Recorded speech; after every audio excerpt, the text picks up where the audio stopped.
Hey everyone, it's been a long time. It's been 6 months since I last uploaded a video to YouTube. I just had a crazy first semester and I got a haircut and everything. So in this video, I wanted to tell you guys a little bit about how my first semester went, and then maybe in the end, if you stick around, I will give you my #1 tip to surviving grad school. Okay, let's begin. The first thing that I wanted to tell you guys about is that when you go study in like a pretty good university, the first thing you can tell is the quality of the professors, right? So all my professors were like fantastic. They were really knowledgeable, they did a lot of research, and they really made the class a lot of really interactive and everything. Like you can really tell that they know their stuff, because I've had a lot of experiences where sometimes the professors that taught me weren't very knowledgeable about their subjects. So like if you ask a certain question, they might know like the surface level answers, but then if you dig a little deeper, it's very clear that they don't know what they're talking about, right? Versus here in class, when I would ask a question, the professor would go on like a 10-minute speech about how the answer is complicated, and then just discuss all the different nuances on how you can approach this particular problem and all that. So you can really tell that they really know what they're talking about, right? And another thing is that the professors at these high-level universities, when they teach a subject, they particularly, like the professors that teach that subject are going to be people that do research in the same subject. For example, my machine learning professor, he actually does machine learning research. So like towards the end of the course, he showed us like this recent research work that he did that was really interesting. And we even did like a small assignment based on the work that he did. So like if you guys ever take a course that you think is particularly interesting, you can actually just go and reach out to the professor, and most likely they'll be doing research in that field, and then you can get into that field if you really want to. And the third thing that I noticed is that they're all really helpful. I mean, like at least most of them, like of course there might be some people that are not so helpful, but like my professors, the 3 that I got this semester, were all super helpful, and I would go to them for help, not only things that were related to the syllabus, but also things that, say, if I wanted a little bit of help with my internship or like a project or something, they were really open to, discussing the project, setting up times to meet and all that. So they were really like fantastic. So I would say, like, if you go to like a really good university, make full use of the professors, because they're super smart and they're always ready to help. The second thing that I wanted to discuss was the talent and competition at my university. So if you go to like a university that's actually kind of difficult to get into, you will find that the people around you, like your classmates, are really talented. Like maybe they're not good at everything, but they might be good at like certain things. For example, in this project, I had to work with this kid who wrote like this Python code, and then he sent it to me. And I just looked at his code and I was like, wow, this is a beautiful code. So there are some people that are really talented, but also with that talent comes a lot of competition.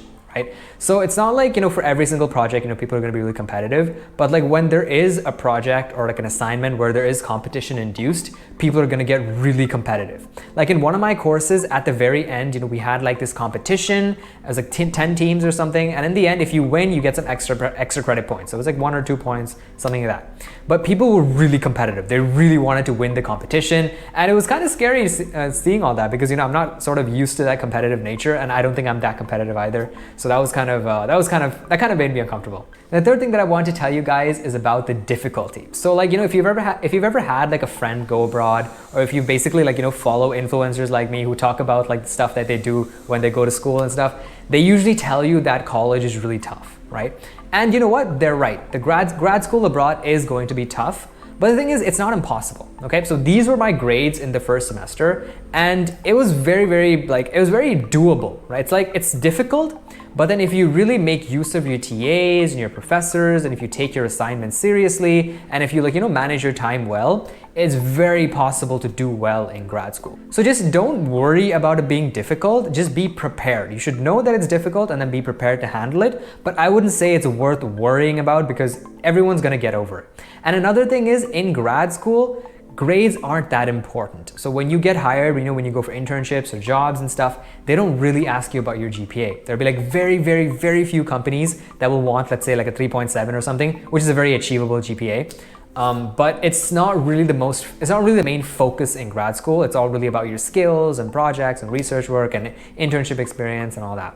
So I would say focus on that element a little bit more than grades. So in my case, I focus a little bit too much on certain courses, and that might have caused me to overextend in those things and then not focus on, let's say, my projects or skill building as much. Okay, so as a thank you for sticking around until the end of the video, I want to give you guys my #1 tip to surviving grad school. Okay, here it is.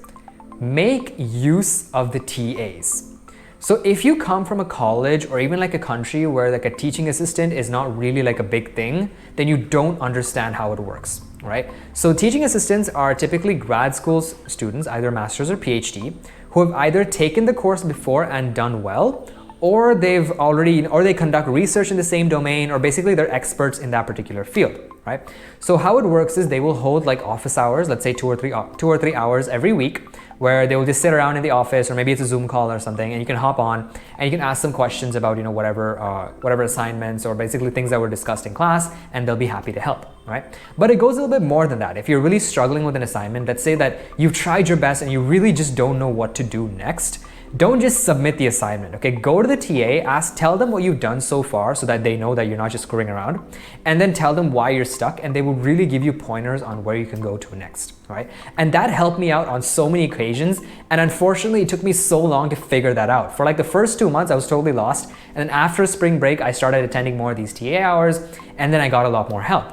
In this one specific case, like I had this like question that I really could not understand, and I went to the TA and we had like this long discussion, and then the TA was like, dude, at this point I'm just telling you the answer. I'm like, I think you're telling me the answer, but I'm too stupid to understand. So the TAs are really great. Make sure you guys make full use of them, and whenever you're having any trouble in the course or in your project or even in college in general, make sure you reach out to the TAs first, because they will really help. So that's a quick summary of my first semester experience at the University of Pennsylvania. Hopefully you guys enjoyed it, and it will sort of help you guys understand what's in store for you when you also go to college. Let me know what other content you guys want to see on my channel, and I'll try my best to get it to you. Okay, take care and see you next time. Bye-bye.